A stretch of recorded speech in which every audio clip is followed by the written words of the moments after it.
C'est toujours une joie, un temps de baptême. C'est comme un temps de mariage, enfin, normalement. Les mariages, c'est un temps de joie, c'est un temps de fête. Et je réfléchissais à ça et je me disais, mais en fin de compte, un baptême, c'est plus important qu'un mariage. On dit souvent, oh, le mariage, c'est le plus beau jour de ma vie.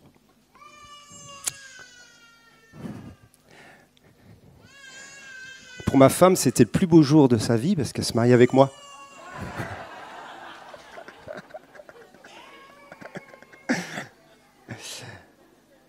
Mais un mariage, vous savez, ça s'arrête dans le temps. Tu t'engages jusqu'à ce que la mort vous sépare. C'est un peu triste. En fin de compte, la fin du mariage, c'est la mort. Mais un baptême, ça ne s'arrête jamais.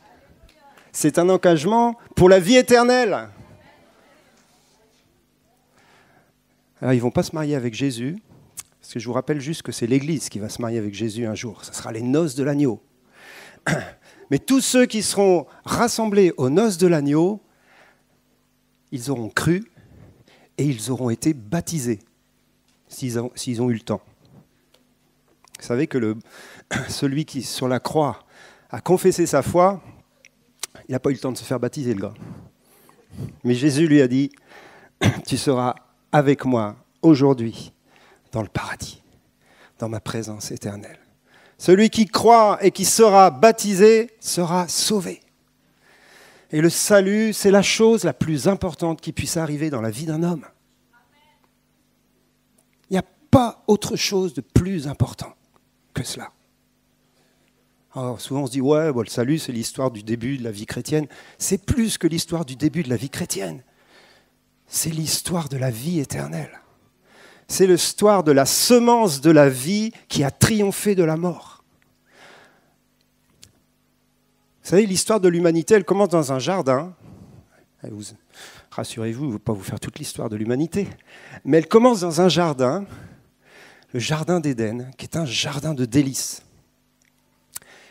Et dans ce jardin de délices, il y a toutes sortes d'arbres dont les fruits sont bons à manger. Et il y a un verset que je voudrais vous lire.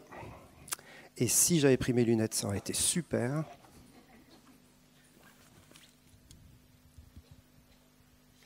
Et ce n'est pas le verset que vous attendez tous, c'est un autre. Dans Genèse 1, verset 11, « Puis Dieu dit que la terre produise de la verdure, de l'herbe portant de la semence, des arbres fruitiers donnant du fruit selon leur espèce et ayant en eux leur semence sur la terre. Et cela fut ainsi. » Est-ce qu'il y a des jardiniers dans la salle ? On a un super jardinier qui s'appelle Jonathan. Tout le monde a remarqué comment c'est fleuri en ce moment. Bravo Jonathan, c'est magnifique. On va bientôt être l'église la plus fleurie de France. On prépare le concours, on va avoir notre panneau à l'entrée. Wouhou! C'est juste magnifique. Et ça vient de Dieu. C'est la gloire de Dieu. Dès le départ, Dieu a dit, je vais faire plein de fruits, plein d'arbres, plein de semences différentes. Il va y avoir des pruniers, il va y avoir des pommiers, il va y avoir des cerisiers, il va y avoir de la cardamone, il va y avoir des trucs incroyables. Je reviens de Chine, vous allez sur les marchés, ça n'a rien à voir avec chez nous. C'est d'autres fruits, d'autres légumes. Il y a une multitude de fruits sur la terre depuis le commencement. Et chaque arbre a sa semence. Chaque arbre porte en lui-même la capacité de se reproduire. Et de reproduire, j'allais dire, à l'infini, son fruit. Et le multiplier. Il y a des pommes, et il y a encore plus de pommes, et toujours plus de pommes. Dans le royaume de Dieu, il y aura plein de fruits encore. Et Dieu donne ce principe-là. Il dit, chaque arbre aura en lui sa semence pour se reproduire et pour porter du fruit. Et Jésus il reprend ça bien plus tard dans l'Évangile et il dit, on reconnaît un arbre à ses fruits. Comment tu sais que tu as un pommier devant toi ? Alors, les gars des campagnes, ils savent tout de suite, même s'il n'y a pas de fruits. Les gars des villes, c'est plus compliqué, quoi. Mais à partir du moment où tu vois le fruit, tu sais que tu as un pommier. Si tu vois des cerises sur l'arbre, tu n'as pas un pommier. Tu as un cerisier. Je m'adresse aussi aux enfants, c'est pour ça, ne vous inquiétez pas.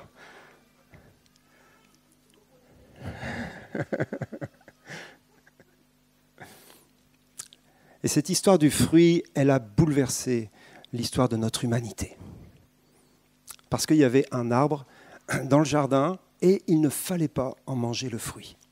C'était l'arbre de la connaissance du bien et du mal. Et Dieu a dit, le jour où tu en mangeras, tu mourras certainement. Et tu seras séparé de moi. Alors ne mange pas de cet arbre-là. Et pourtant, dans le même jardin, il y avait un arbre qui s'appelait l'arbre de la vie. Et celui-là, l'homme avait le droit d'en manger et de vivre éternellement. Mais il a choisi le mauvais arbre et il s'est détourné de la présence de Dieu et Dieu a été obligé de l'expulser du jardin. Et depuis ce jour-là, l'humanité a en elle-même une semence qui n'est pas la bonne. Une semence qui n'est pas la bonne. Et tout le projet de Dieu, tout le travail de Dieu, c'est de venir dans ta vie pour semer une autre semence que celle que tu as reçue à ta naissance. Une nouvelle semence. La semence de l'arbre de la vie. La semence qui porte du fruit pour la vie éternelle. La semence que Jésus est venu apporter. Quand on parle de baptême, on parle de vie de disciple. Ceux qui vont se faire baptiser vont s'engager à suivre le Seigneur Jésus, à marcher dans ses voies. C'est un peu l'entrée dans la vie de disciple. La marche avec Jésus chaque jour jusqu'à la fin. Et le baptême déclare cette entrée-là, ce début, ce commencement, même s'ils ont déjà commencé. Mais c'est comme un jour J qui marque le changement. J'ai décidé de suivre Jésus. J'ai décidé, parce que j'ai cru en lui, de marcher dans une vie de disciple. Et Jésus a dit quelque chose concernant la vie de disciple, qui se trouve dans Jean 15, verset 8.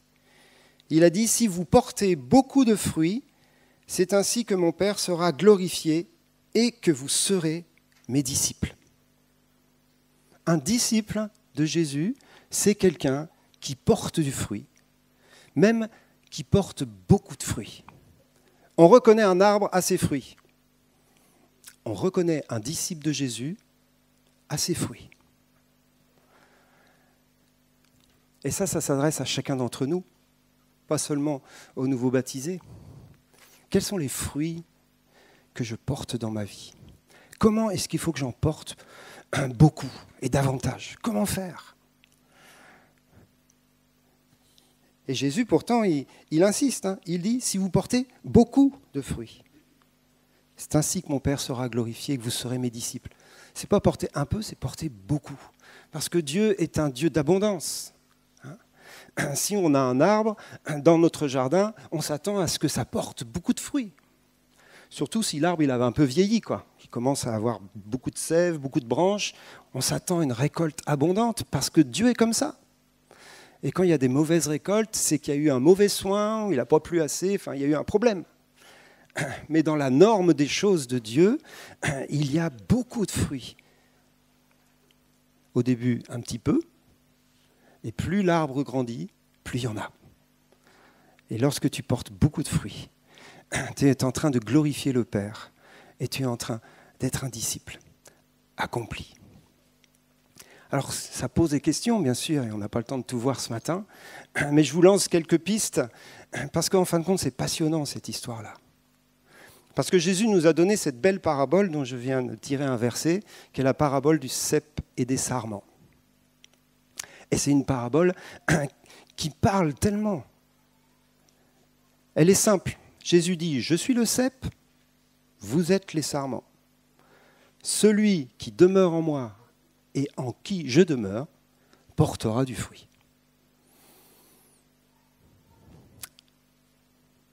Notre but, notre rôle, notre engagement, c'est de demeurer en relation avec Jésus. C'est de demeurer sur le cep. C'est de continuer à puiser la vie de celui qui est l'arbre de la vie, de celui qui a mis en nous une nouvelle semence. Et alors, si nous demeurons dans cette relation, nous allons porter du fruit. Le fruit ne vient pas de nous, le fruit vient de lui. Il passe par nous, mais il vient de lui. Il passe par nous à condition que nous restions greffés, enracinés, attachés à lui. C'est la communion avec Jésus qui nous fait porter du fruit et qui nous fait porter du fruit dans notre saison. Il y a des saisons pour le fruit, c'est ce que dit aussi cette parabole. Quand tu as porté pas mal de fruits, eh bien, le vigneron arrive et il coupe tout. Ça devient tout rabougri, ça devient tout moche presque. Mais il reste l'essentiel. Le cep est ta relation avec lui. Il t'émonde pour que tu puisses porter à nouveau, dans une prochaine saison, encore plus de fruits. Et c'est le principe qui continue comme ça tout le long de notre vie. Donc on n'est pas tous dans des saisons de fruits. Il y en a qui sont dans des saisons d'émondage, et ils le savent. Je ne vais pas faire lever la main, mais... Et il y en a d'autres qui sont dans des saisons de fruits, et ils le savent. Ou alors, parfois ils ne le savent pas parce qu'ils sont trop humbles, mais les autres le savent. Parce qu'on reconnaît un arbre à ses fruits. Et quand quelqu'un porte du fruit, les autres le voient tout de suite. Déjà, c'est bon à manger. Quand quelqu'un porte du fruit, tu as envie de t'asseoir à côté de lui, parce que c'est bon à manger. Alors quand quelqu'un est émondé, c'est un peu moins bon à manger, mais tu peux t'asseoir à côté de lui quand même.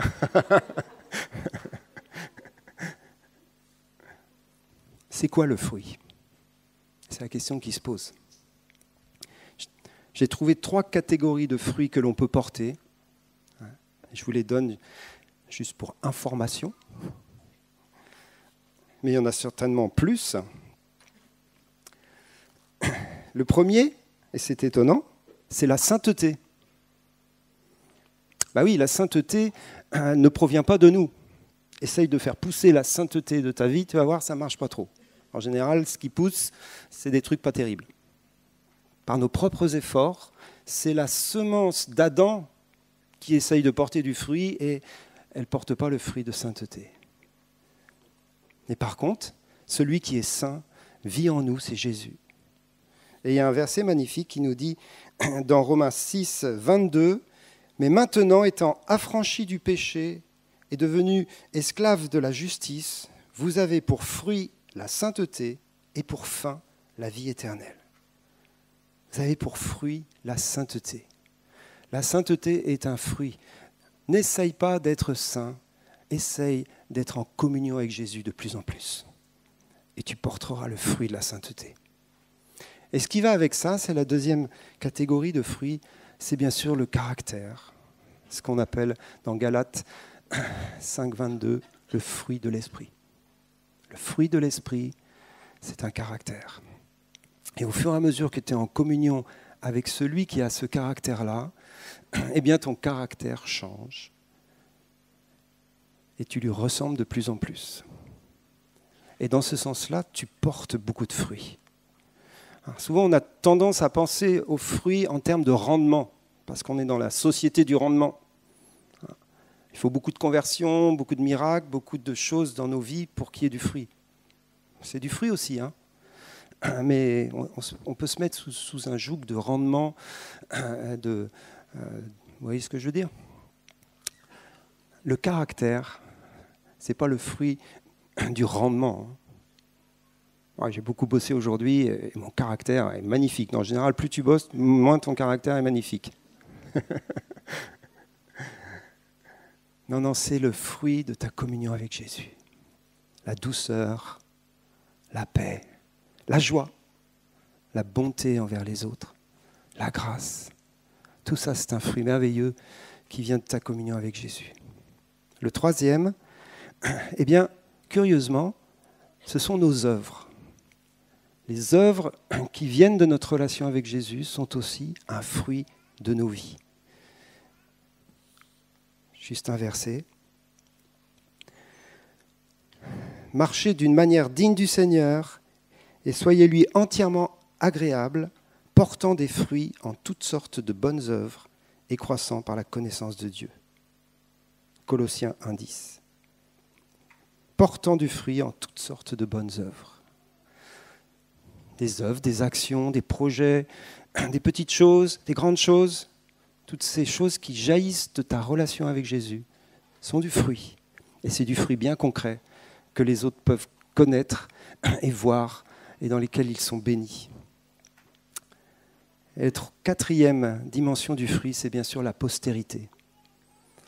Qu'elle soit la postérité naturelle de nos vies, et c'est le verset bien connu du psaume 127, « Voici des fils sont un héritage de l'Éternel, le fruit des entrailles est une récompense. » Qu'est-ce que tu as fait pour avoir des fils et des filles?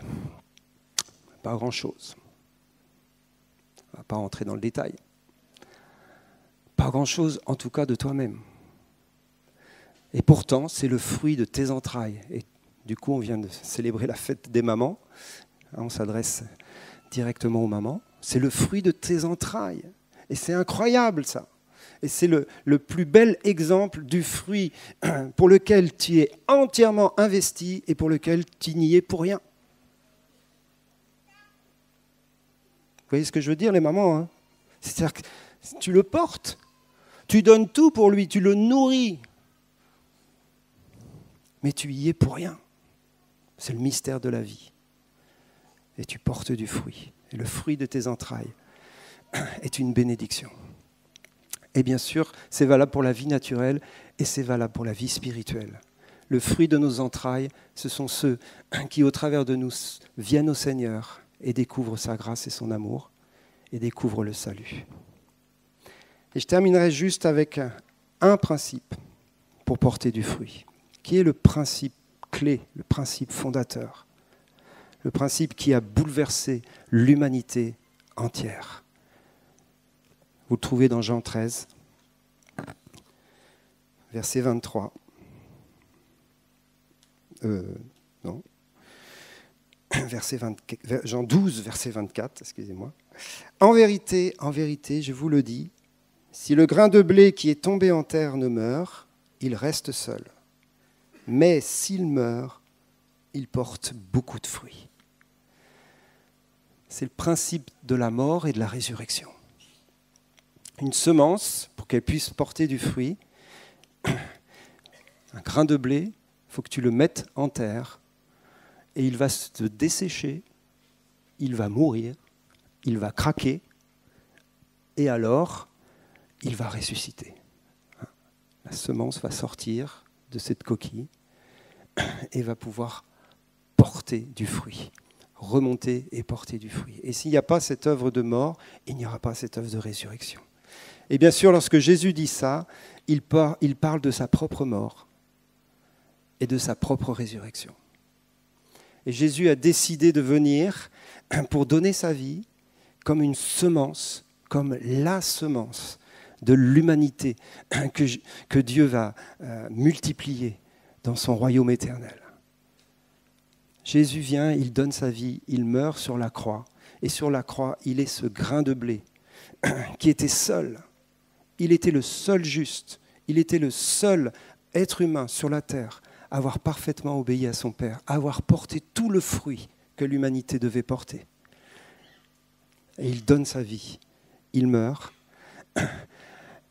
afin de pouvoir porter abondamment de fruits. Et les futurs baptisés, qu'est-ce qu'ils vont faire dans quelques instants? Ils vont descendre dans les eaux du baptême, et les eaux du baptême symbolisent le tombeau, la mort de Jésus. Et ils vont descendre dans les eaux du baptême et ils vont dire « Je crois que lorsque Jésus est mort, je suis mort avec lui. Mort à mon ancienne vie, mort à cette semence qui produit que du mauvais fruit. » Mais 3 jours après, alors vous inquiétez pas, vous n'allez pas rester 3 jours dans la piscine, Jésus est sorti du tombeau victorieux et il a multiplié sa vie à tous ceux qui croient. Il a donné sa vie à tous ceux qui croient en son nom et qui reçoivent par la foi cette nouvelle vie, cette semence du royaume, cette semence qui vient directement de Dieu. Et donc, lorsqu'ils ressortiront des eaux du baptême, eh bien, ils proclameront qu'ils vivent maintenant de cette nouvelle vie avec Jésus et qu'ils ont reçu une nouvelle semence. Ils sont nés de nouveau pour pouvoir porter du fruit. Et ce qu'on leur souhaite le plus, c'est qu'ils portent abondamment du fruit dans toute leur vie, qu'ils soient bons à manger, qu'ils puissent avoir un caractère transformé, de plus en plus participer à la sainteté de Dieu, qu'ils puissent faire des œuvres incroyables. Vous savez qu'il y a des œuvres qui bouleversent le monde. Il y a des gens qui sont sortis des eaux du baptême et qui sont devenus des mères Teresa ou autres John Bost, etc., etc. On ne sait pas ce que la semence de vie va produire dans la vie de nos 3 chers baptisés, mais elle va produire du fruit, des œuvres de gloire, un caractère transformé. Et d'autres personnes seront bénies au travers de vous.